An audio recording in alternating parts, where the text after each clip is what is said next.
సైదరాబాద్లో నిర్మాణం పూర్తి చేసుకున్న స్టీల్ బ్రిడ్జిను త్వరలో ముఖ్యమంత్రి చేతుల మీదుగా ప్రారంభిస్తామని మంత్రి పొన్నం ప్రభాకర్ వెల్లడించారు. చాలా కాలంగా పెండింగ్లో ఉన్న స్టీల్ వంతెన 680 కోట్ల వ్యయంతో పూర్తి చేశామని మంత్రి తెలిపారు. చంచల్గూడ జైలు నుంచి ఓవైసీ ఆసుపత్రి వరకు చంపాపేటకు మరో లైన్తో నిర్మాణం పూర్తయిందని వివరించారు. దీంతో పాటు ముసారంబాగ్ బ్రిడ్జిను మంత్రి అజారుద్దీన్తో కలిసి పొన్నం సందర్శించారు.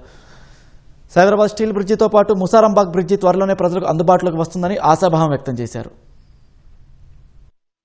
సైదాబాద్ వీటన్నిటికీ ప్రజలకు ఎటువంటి ఇబ్బంది లేకుండా అంటే గంట సమయం పట్టేది 5 నిమిషాలు 10 నిమిషాలు వెళ్ళిపోవడానికి సౌకర్యంగా ఉంటది.